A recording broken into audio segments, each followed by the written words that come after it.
ladies, welcome back to Somebody Come Listen to This podcast. My name is Nava and I'm your host. This show today will be a little bit more serious. I wanted to come on here and talk about all of the stuff that the patriarchy is doing to keep women under its thumb. They're literally trying to take us back to the 1930s, 1940s, when women had no rights, where we had no way of escape, where we had to just endure abuse. First, they started out with the abortion bans in certain states, and when I thought I had that figured all out, I still don't have that all figured out, because they want to control the population by controlling women and our wombs. So they want certain women to have more babies and certain women to have less babies. They want to control, what type of people are being brought into the population. Caucasian women are not having as many babies as they would like them to have, and black women are having a lot of babies, and they're kind of in a dilemma because although they don't want there to be a lot of people who look like us here, they do want us to keep having babies, because that's how they're keeping productivity up in America. And even though there have been stats that are coming out that says that black men are costing America $50 billion in unemployment, they're still able to get use out of them by filling up the prisons with them, and that's a multi-billion dollar industry.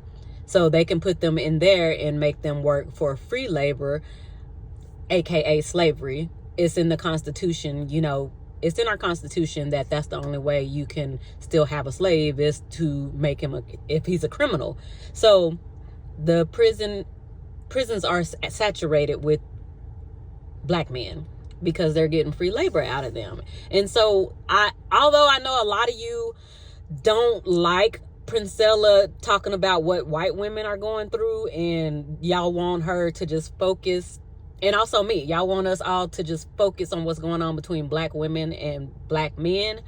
This is a bigger issue that's going on, because the men who are actually in power are the ones who are going to make all of the laws that affect all women.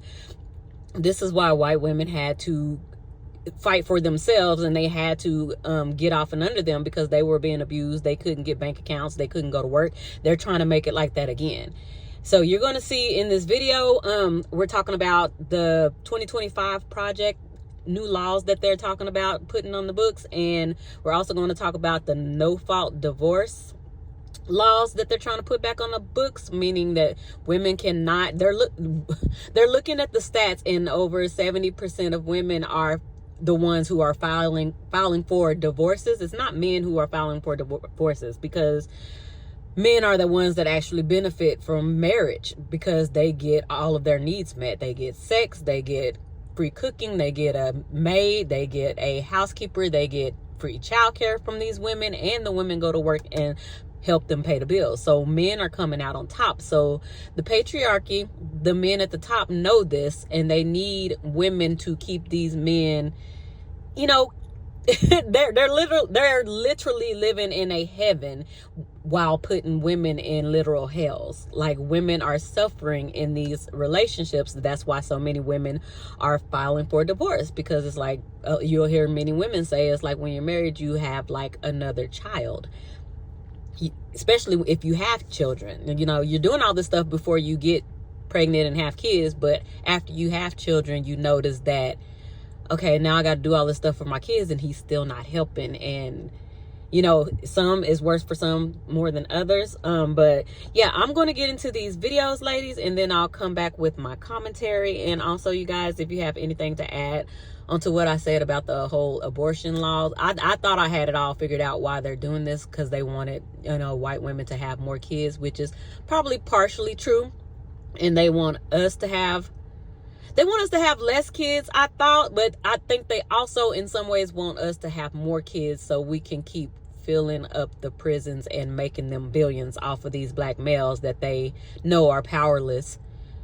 So if y'all have any more thoughts or ideas, go ahead and get in the comments and let me know, and I'll come back with my commentary after these videos.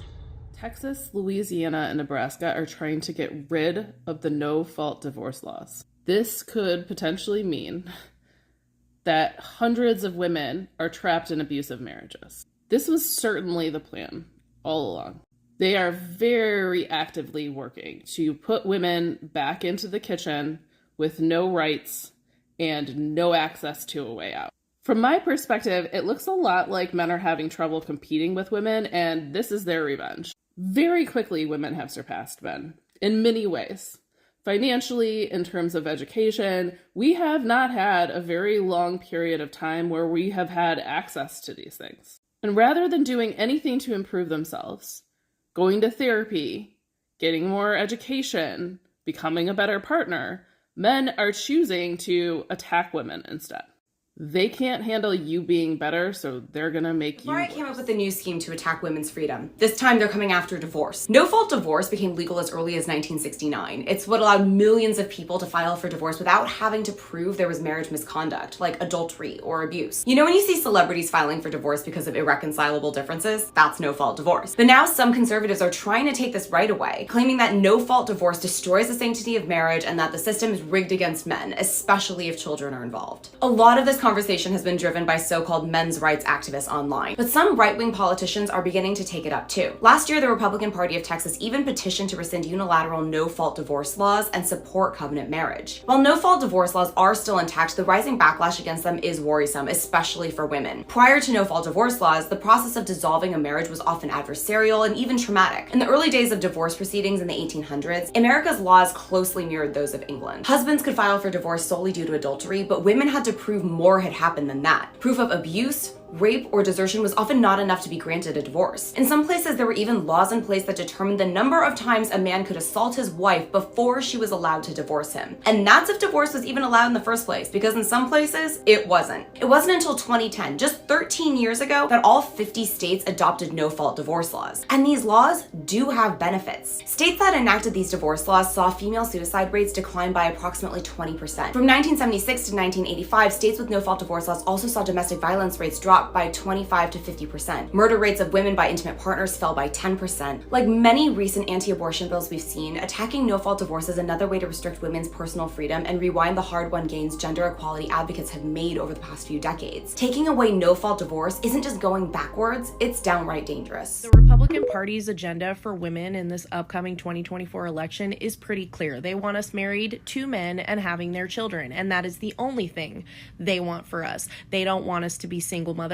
They don't want us to be in same-sex relationships, and they definitely do not want us to be childless. If you don't believe me, this came directly from their playbook, The Mandate for Leadership, on Project 2025's website. Let's start here. On page 13, promise number 4 says that they want to secure our God-given individual right to enjoy the blessings of liberty.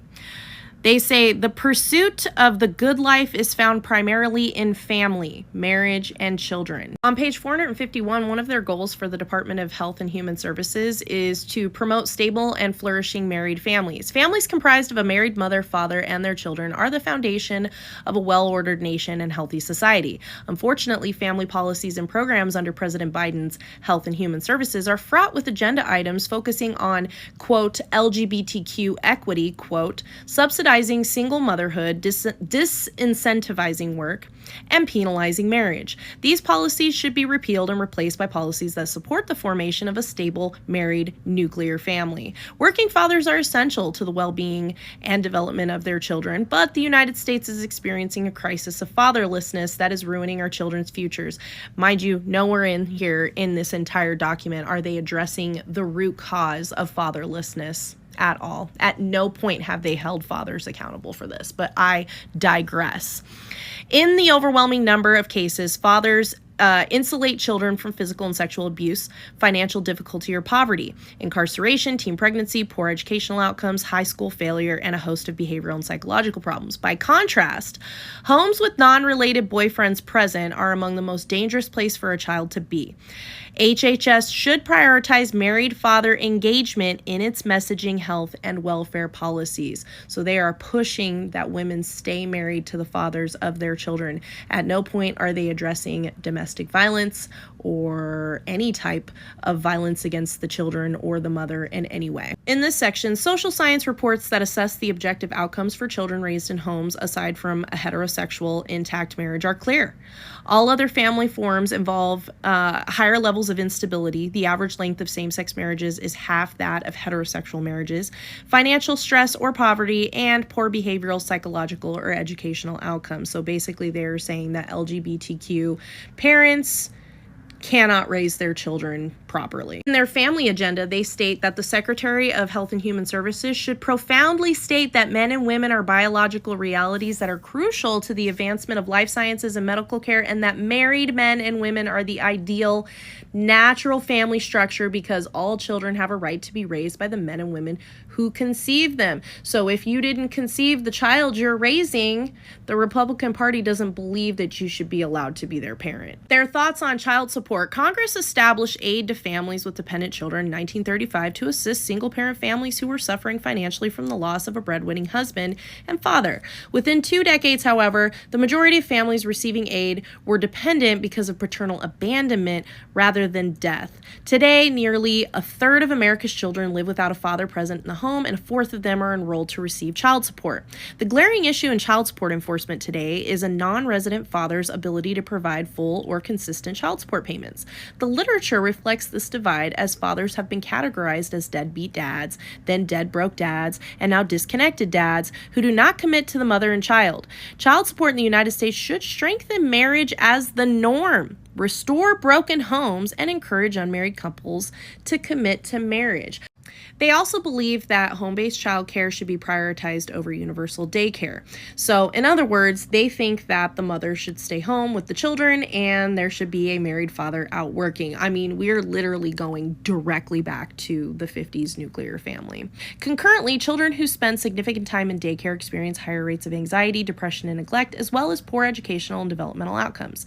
Instead of providing universal daycare, funding should go to parents either to offset the cost of staying home with a child or to pay for familial in-home daycare. So, if you are married happily with children, this would be a really great situation for you where one of you could stay home with your kids and you could get paid to do so. It's most likely that the mother is going to be the one staying home with the children, because in a country where there is an inequity in pay between men and women, it is highly likely that the father is the higher income earner, and so mom will be staying home. And you cannot tell me, with how well articulated this document is, that they are not aware of that. They definitely are trying to get moms, women, to stay home with the children while dad goes out to work, just like we did in the fucking 50s. Now, it's worth noting that at no point do they discuss any plans for single mothers like me who may not have a family member who can stay home with the kids.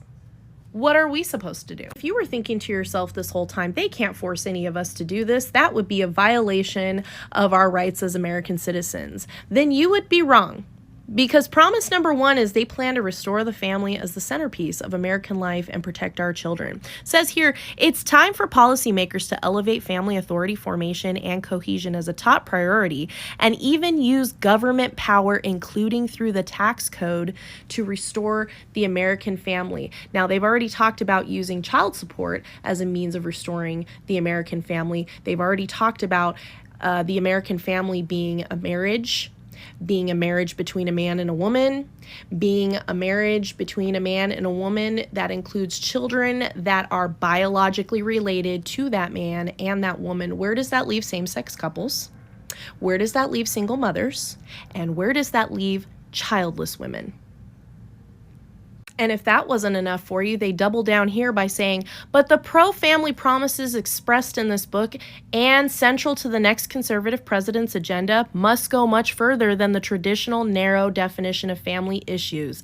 Every threat to family stability must be confronted. This resolve should color each of our policies. They're being pretty clear about this. They consider any family unit that is not the traditional nuclear family to be a threat to family stability, a threat. Their use of this word is intentional, because if you consider something a threat, then you're justified in using hostile force against it in order to suppress the threat. You can guarantee that if this country elects a Republican president, they will use law enforcement and the court system to force us into compliance with their idea of what a family should look like. And if we refuse to comply, they will take our children from us. They will say that we are unfit to parent. They will say we're abusive and neglectful. They will say that we are failing to provide for them, and they will remove our children from our homes, put them into the foster care system, and then place them with other families, traumatizing them. And if you think that they're not capable of doing that, look at what they've been threatening parents of transgender children with simply for affirming their child's identity. They've called them abusers. They've said that they're groomers. They've said that they're unfit to parent, and they have threatened to remove their kids. People are fleeing Florida with their families in order to avoid this persecution.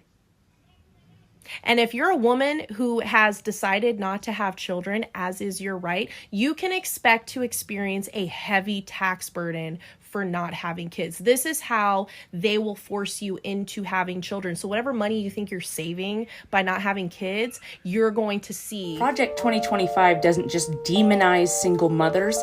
It wants to change policies to punish single moms and perhaps even remove children from single-parent households. Don't take my word for it. Let me show you. Their top priority is promise number 1, restoring the family as the centerpiece of American life. And they specifically call out unmarried mothers as a reason that the American family is in crisis. 400 pages later, when you get to their section on the Department of Health and Human Services, you see that they want to rewrite what the definition of a family is to be comprised of a married mother and father and their children, saying that currently Health and Human Services is too focused on LGBTQ plus equity and subsidizing single motherhood, and saying that these policies should be repealed and replaced by policies that support the formation of stable married nuclear families. It's not enough to be heterosexual, by the way, because they also call out homes with non-related boyfriends as being one of the most dangerous places for a child. And they don't much like surrogacy either. In the context of emerging reproductive technologies, Health and Human Services should never place the desire of adults over the right of a child to be raised by the biological fathers and mothers who conceived them. Here's a horrifying paragraph. The Secretary of Health and Human Services anti-discrimination policy statements should never conflate sex with gender identity or sexual orientation. Rather, the Secretary should proudly state that men and women are biological realities that are crucial to the advancement of life sciences and medical care, and that married men and women are the ideal natural family structure because all children have a right to be raised by the men and women who conceived them.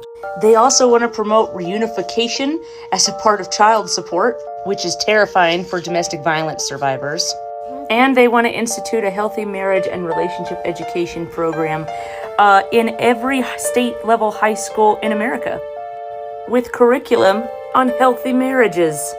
Oh, I wasn't kidding about child support either. Child support in the United States should strengthen marriage as the norm, restore broken homes, and encourage unmarried couples to commit to marriage.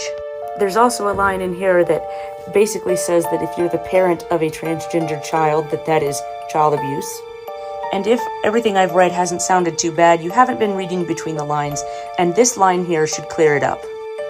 But the pro-family promises expressed in this book and central to the next conservative president's agenda must go much further than the traditional narrow definition of family issues.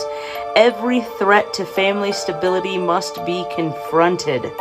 This resolve should color each of our policies. And any family that's not a heterosexual married family, that's a threat.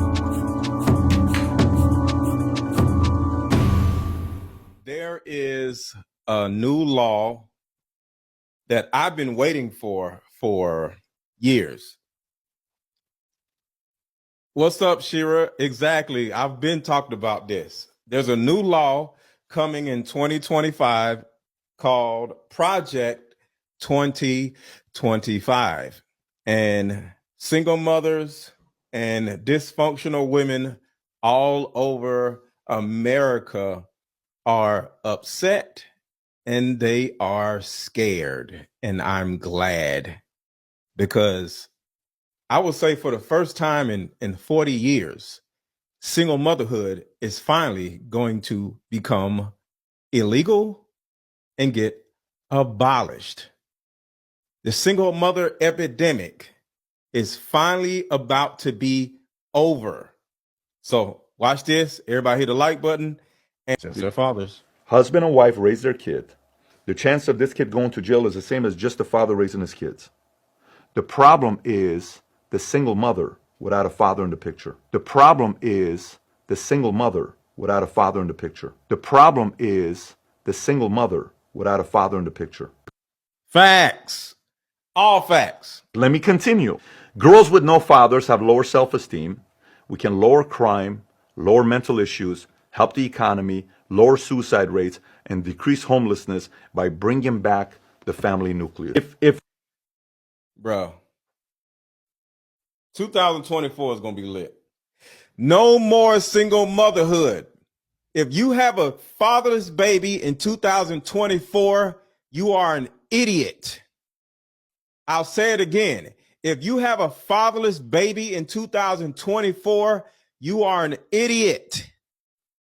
We judged a country based on how many kids are being raised by fatherless homes that's producing crimes at the levels that we're getting, but we're not selling. Take your time to get married. Yes. Take your time before you have sex with someone. Right. Take your time before you get pregnant. Right. Take your time before you have a baby. Right. Protect yourself. Stay home. Do not just go out there and have unprotected sex. Maybe we're not talking about this kind of stuff. Maybe we are, maybe we're not. The stat says we're not selling it in the right way, and we're paying a price for it. Now we see somebody in military uniform, guess what you say? Hey, thank you for your service. What do you mean? Hey, man, stats, 23% fatherlessness, and you're there with your kids. Thank you for your service. Being a father is tough. Successful because I didn't need my husband. I was already successful and up before I had him. What are you talking about? You don't need a husband to be successful. Not at all. What does successful look like, boys? Happy in your own skin. Happy with the person that you are, and love with the person that you are, that you don't have to look for a man to love you because you already love yourself. And that's what I mean by a successful female. Because success can look in any other way. Is this successful female going to have children? Yeah, she may have children. She may have so, children. So she may. Is part of being successful with kids? Yes, you can be successful with kids. Absolutely. Okay. Absolutely. So of course the Dusty Manosphere would have to give their 2 cents. Like y'all can see it in this video, he is so overjoyed because he is thinking that only black women are single mothers. So he's thinking that this is just going to affect black women. And although the 2025 project, it has a lot of other stuff in it, we're just going to focus on this part in this video, the part where it's going to affect single mothers. And so it's all kinds of women who are single mothers, but since his mind is so small and he's so happy because he's thinking that this is going to affect black women, when in actuality there are women of all races around the United States who are single because they were in abusive relationships, abusive marriages. And this 2025 project is trying to put women back into the homes of the men that are doing the abuse. They want to ignore why 70% of women are single or 70% of women are getting divorced. They're going to ignore all that because they don't care. All they care about is getting their needs met and consuming women. They want to use women to get their daily needs met. Sex, food, housing, clothing. Women help a lot with that, and they see that they can't compete with women in a lot of ways, so they're like, well, if we can't beat them, we might as well join them and make them into slaves, basically. But the thing is, have y'all noticed that inflation, that's another way of men calling themselves making women need them. But the thing is, women are outpacing men in a lot of ways. A lot of women are suffering because of inflation, but it's really going to affect black women and black men the most because we are at the bottom. But it is affecting a lot of other people too. But I'm just saying, the people at the bottom of the pyramid will get affected the most. And he's so happy about this. But the thing, y'all, I'm about to do another video about Umar trying to get rid of the loving versus versus Virginia. He's trying to petition the Supreme Court to stop interracial marriages. I don't know why, because his biggest enemy and the biggest opposition he will have is black men, because they're not going. I don't want to talk about that right now, but let's get into, let's get into these next videos. Wife informed me that she wants a divorce, and I left just to keep the peace. Keep the peace, and I'm still here. The locks, I went back the next day and the locks were changed. And I've been on the streets for about 30 years. And the reason why I become homeless is me and my wife got a crucial divorce. Bad marriage, a broken heart and hit the streets. Me and my wife getting a divorce. Family, 1 minute they want you to stay. A week go by, time to leave again. So it's just very difficult. Well, I went through a bad divorce, lost everything I had, and moved out here to start over. Went to the doctors, and doctors took me out of work because I got rheumatoid arthritis and my liver's failing. Lost my house, my kids, my car to a violent relationship. A broken marriage. Relationship? Yeah. Lost it. I have emotional issues I couldn't deal with. Car broke down. Ran into the wrong people at the wrong time, got robbed, lost pretty much everything. Divorce, then I rented a room, and then I came down with epilepsy and started having seizures, and the guy didn't want me there, and the next thing I know I was in a assisted living house. Got a job. Okay, ladies, so this is just a few stories of a few men, but worldwide, this is pretty much what's going on with men when they don't have women. And this is what they're trying to prevent. I saw something the other day. I can't remember where I saw it, but it was a video about all of these men that are being brought into all of these morgues, and they're unidentified in their families, and nobody's coming to identify them. So I decided to find a couple of articles, and I'm just going to highlight a few of the things that these articles said about these unidentified bodies. So this article right here is from just Indiana alone, and it's talking about the unclaimed bodies and how they died. A study in a journal of forensic sciences explores the unclaimed dead, including who they are, why they are claimed, and how coroner offices process them. So this is one of the key takeaways from the study. The unclaimed dead were primarily male, 86%, y'all. Their average age was 58 years, which was 18 years younger than the average age of all deaths that occurred during, in this area during this time. I don't know what time period this is, but it's saying that the average age that they were dying was 76, but at this time they were dying 18 years earlier than that at 58. So yeah, they were dying alone back then. They're still dying alone. There's stories and news articles and all kind of things coming out that are saying they're being left in nursing homes and hospitals. So they're really projecting onto us right now. So here is another article I found. It says that personal economics and relationship dynamics influence how and if a body is claimed for burial or cremation. The study finds ethnicity, gender, and age also show stark differences in the outcomes. Males were twice as likely to go unclaimed as females, 3.14% versus 1.54%. While African American deaths were unclaimed at higher rates than whites, 3.93% versus 2.24%. And if you're black, we all know why that is. Like, y'all, them saying that black women are going to die alone, I promise y'all, they're scared of this.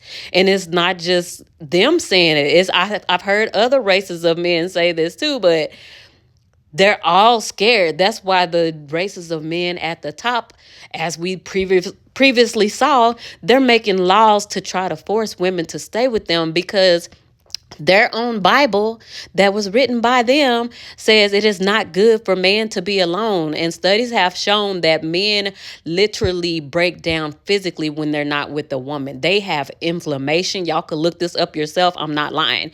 They go into a deep depression. They have inflammation. So I do believe a lot of the Bible, but I believe they threw in some parts just to, help them out, because they literally cannot live without women, which means we're literally the prize. And as you can see, like, we're literally leading.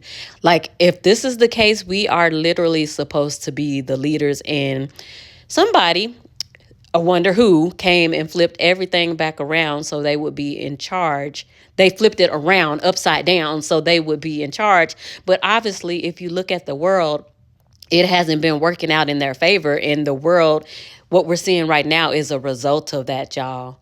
This is a real result of it. So I don't know, y'all. This was a lot in a short period of time. I'm sure I probably missed some stuff, but if y'all have anything to add, please get in the comments, like, share, and subscribe. I want to know if y'all looked into the Project 2025 and what else you found out about it, or the no-fault divorce. What do y'all think about that? Like, do y'all think that's going to make women just not want to get married? And the Project 2025 is going to be like, that's going to force us not to even want to have kids. There's already women going in that direction, but many women are not going to want to have kids after all of this. And like, they're going to really, I think, start trying to force us by like taking away rights again like they did before. So how are y'all going to prepare for this? Are y'all trying to build communities with women? I just want to know what y'all think about all this. So I will get with you guys next time, and I'll see y'all in the comments. Bye.